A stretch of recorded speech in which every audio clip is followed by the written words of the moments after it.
writes, "Do not love the world or the things in the world. If anyone loves the world, the love of the Father is not in him.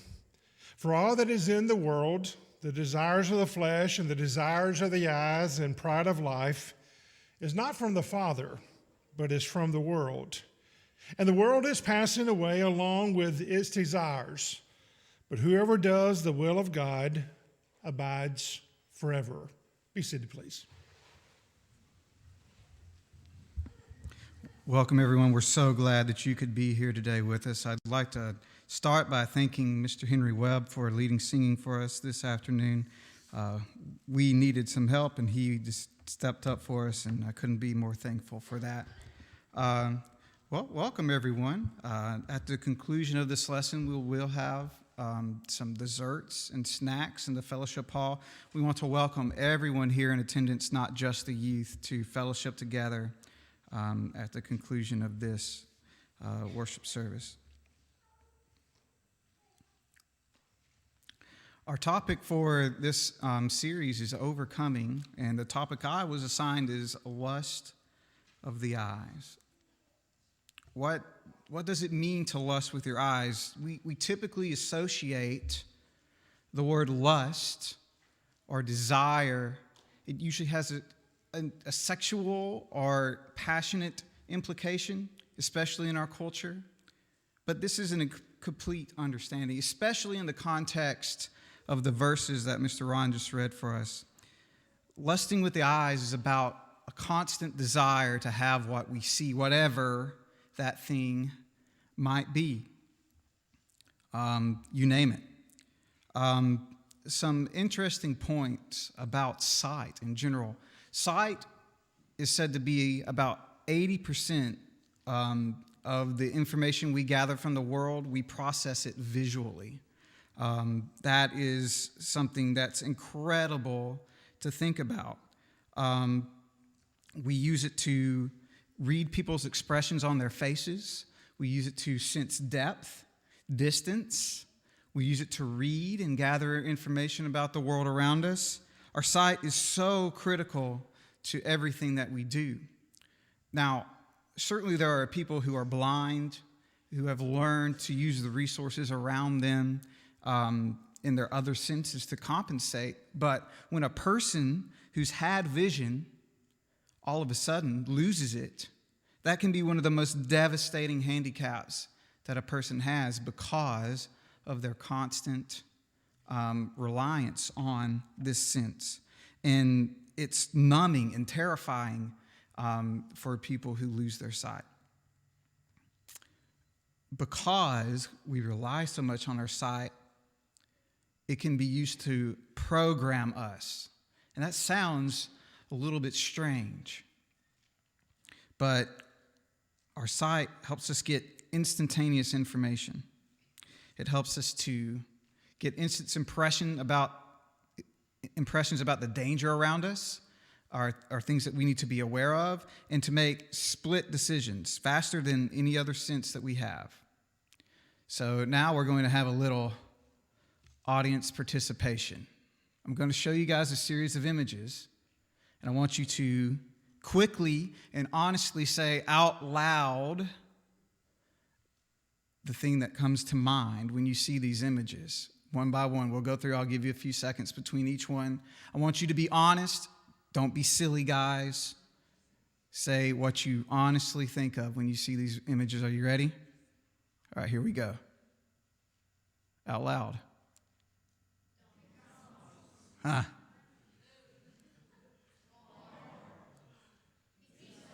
Uh-huh. Y'all really like that one, huh? Everybody likes Chick-fil-A.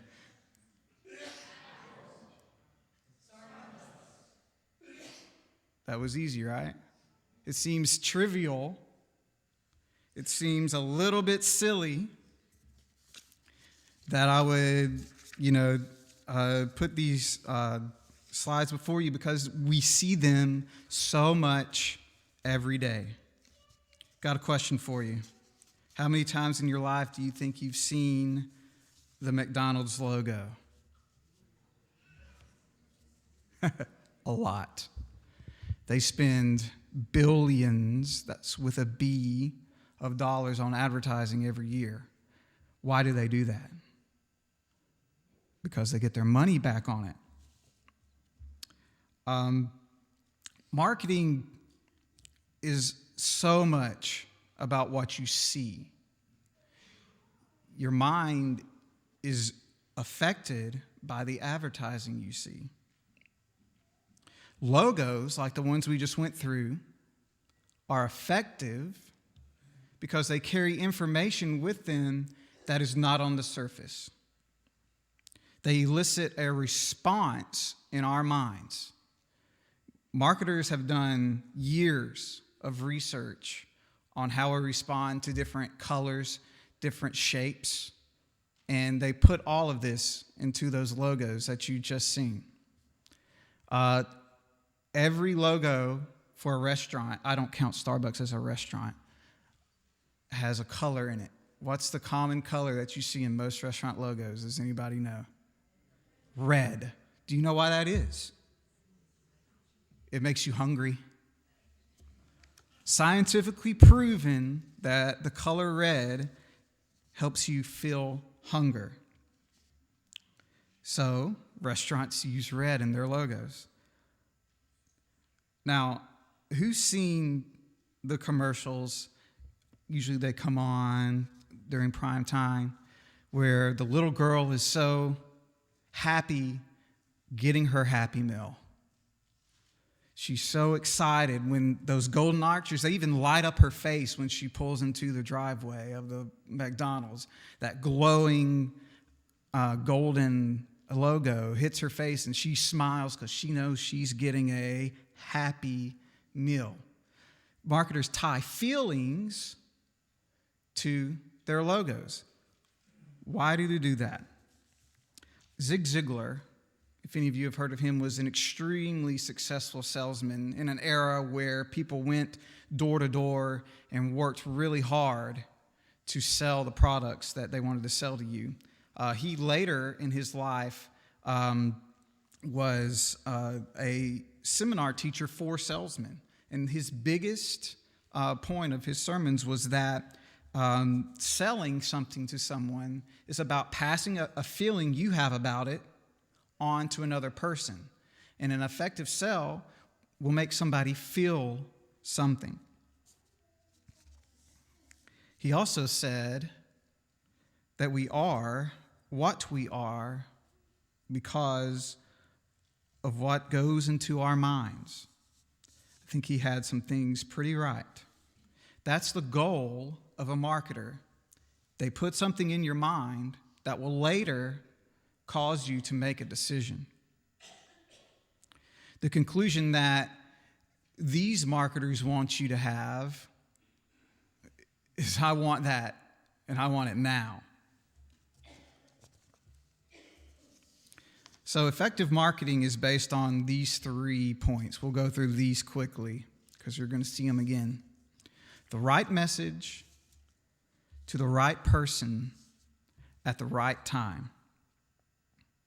You know, we have a marketer in our lives, and he doesn't work for McDonald's or Chick-fil-A or Wendy's, but you face him every single day, and he uses these 3 marketing techniques to the fullest extent.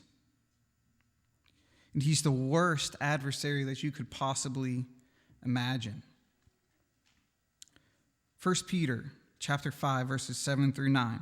Peter here has been speaking to elders, talking to them about the dangers of your flock going astray and that they're responsible for taking care of the members of the congregations that they are head over. But then he shifts gears and he starts talking to the young men who are leading in the church and also just everyone in general. He says, starting in verse 8, be sober-minded and alert. Your adversary, the devil, prowls around like a roaring lion, seeking someone to devour. Resist him, standing firm in your faith and in the knowledge that your brothers throughout the world are undergoing the same kinds of suffering. Folks, we're all going to face temptation. Temptation is the devil's marketing scheme, and he's really good at it. So, in order to protect ourselves from these tactics, we have to understand what they are. The right message. Pleasure. What I see looks good. It looks like it feels good. It looks like it tastes good. It looks like it will make me feel a certain way. Possessions. I need to have it. That's it. I need to have it. Position. It is important to have it. The devil has sold us a lie that our status is relative to the things that we have. We'll touch on that later. The right person. Temptation is tailor-made to your desires, and there's a reason for that. Part of it is because the devil knows what he's doing. The second part of that is that you put yourself in positions where you can be affected. The right time. The right time for the devil is always. When you're the weakest, when you're feeling strong, when you're feeling convicted, when you're asleep, the things that you're dwelling on during the day come up in your dreams. The devil never stops advertising. So what do we do?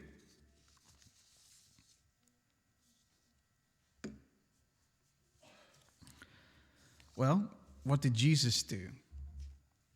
You know, when we're told a story about Jesus when he's been in the wilderness, he's fasted for 40 days. The devil approaches him, and he tempts him with some very human temptations. Jesus was hungry. Turn these stones into bread. Jesus was a human, and as a human felt the emotions that we feel. The devil questioned his dedication to God. He said, "Throw yourself from this tower, and surely the Lord will save you." He questioned Jesus' loyalty. And as humans, we don't like that. We don't like to have our motives questioned. Then he also tempted him with his ultimate desire for everyone to follow him. Bow down to me and I will give you all of these. Jesus' desires were much like ours, but he was able to resist the temptation. Today I'd like to present to you 3 tactics of how to protect yourself from the devil's marketing plan. Deny yourself. Marketing works so well, like we touched on before, because it appeals to our sense of status. And we really care about what people think about us. The world tells us that what we have, or what we've experienced, what movie we've seen, what game we've played, what things we've done, that's what defines us. But God has different ideas about our worth and our value. And he's shown us that these are lies. Our worth is not tied up in physical things. So we have to be careful about what we pursue. 1 Timothy chapter 6, verses 6 through 10. Now, godliness with contentment is great gain. For we have brought nothing into this world, and it is certain that we can carry nothing out. And having food and clothing, with these we shall be content. But those who desire to be rich fall into temptation and a snare, and into many foolish and hurtful lusts which drown men in destruction and perdition. For the love of money is the root of all kinds of evil, for which some have strayed from the faith in their greediness and pierced themselves through with many sorrows. We can train ourselves to be happy with what we have. Our verse in 1 John told us that our desires are fleeting. And we can learn to not prioritize those things. It's not easy, but it can be done. Second, defend yourself. Advertising permeates everything that we do. My wife's Google account is tied to mine. We use the same account to do most of our browsing. So when she's been searching for things and I go to click on a YouTube video, I get random YouTube commercials, right? That's the bad news. The good news is I know what I'm getting for Christmas. I'm kidding. But marketers have worked to understand how we move, how we live, how we think, what we like. What we search for on the computer becomes a part of our history, and it follows us everywhere we go. We take it with us in our pocket. When we sit down at our desk at home, it's all tied together. And that can be a little bit creepy to think about sometimes, but it's a very good proxy for what we go through with the devil. Everything we love, want, and desire surrounds us, and the devil uses that against us because he knows that we're weak. Temptation is everywhere.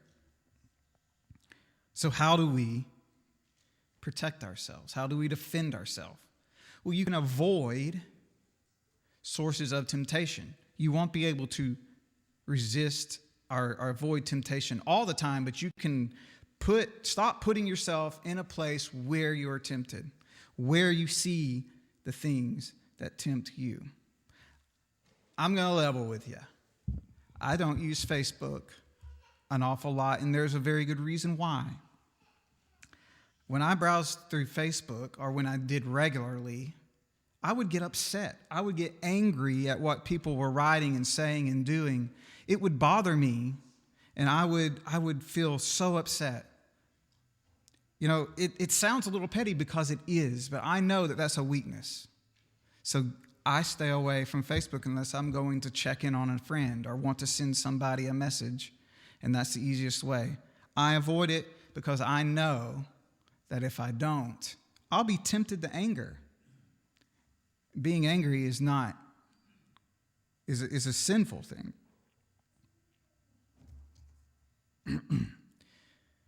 Avoid sources of temptation. We can also make ourselves accountable to others and hold other people accountable. I'm probably not the first person that's told you this, but accountability is important. And I think sometimes as Christians, because of the way the world has gone,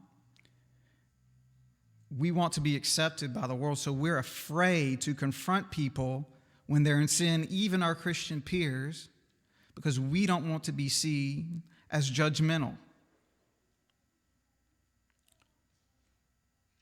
That's not the standard that God's held us to.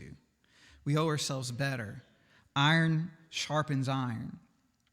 We're supposed to challenge the people in our lives who are not doing right. And we should expect that of our friends, and we should not hesitate to do that to those in our life who have gone astray. And that's hard to hear sometimes because we always want to be happy and to go along as if nothing were wrong, despite all the problems that we see around us. Accountability is one of the most important things that you can bring into your life. Third, you need to defeat sin. This is one, none of these really you can do alone, but this is the one that you have absolutely no chance of doing alone. Have you ever heard of a spam blocker or a virus protection software? We all have. We're used to that. That's something that back in my day, all those years ago. No, but until recently, we didn't have spam blockers or virus protection built into our browsers. You had to take the initiative to do it yourself, and if you didn't, you were open to attacks. You know, we've talked about the ideas of self-denial, of putting a good defense around yourself. But even with these tactics, you're still susceptible to attack because the devil never relents. When we take this analogy and we turn it toward an eternal picture, when our eternal souls are in play, we have to think about the end game. We have to think about protecting ourselves for eternity.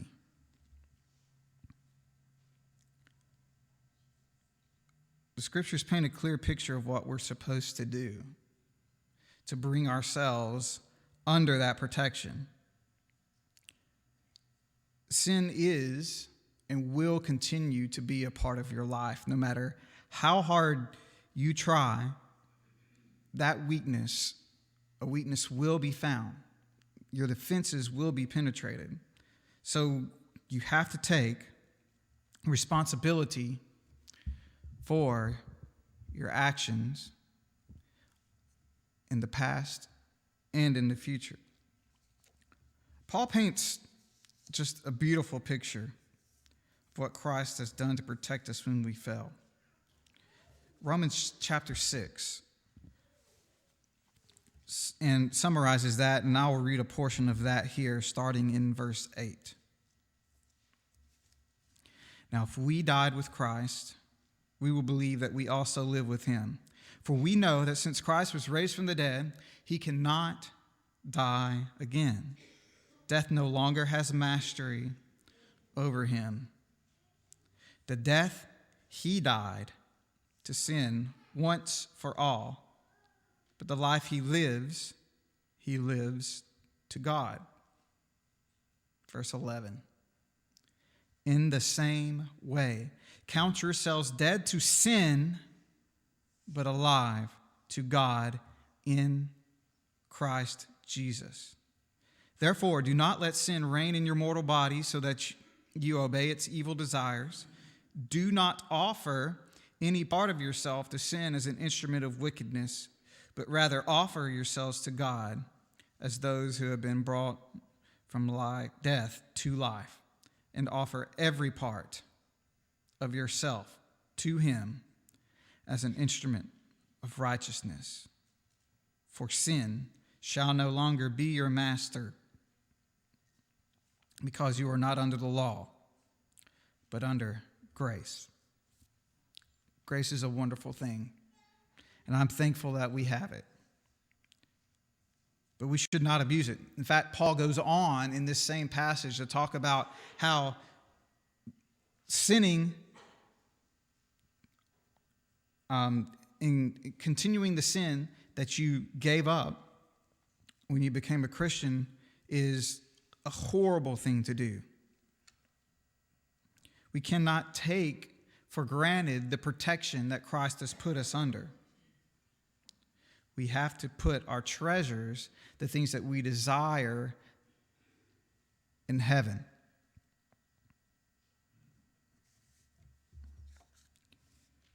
You know, it may be that Satan has your number. He's had an effective marketing campaign against you. He's shown you what you want, and you've taken hold of it. Maybe that you're living in a life of sin. You can come back into his fold. It may be that you've not confessed the name of Christ and obeyed the gospel. Whatever need you may have now, I hope you'll take this lesson and use what the scripture says about protecting yourself and apply it to your life. Whatever your need may be, please come as we stand and as we sing.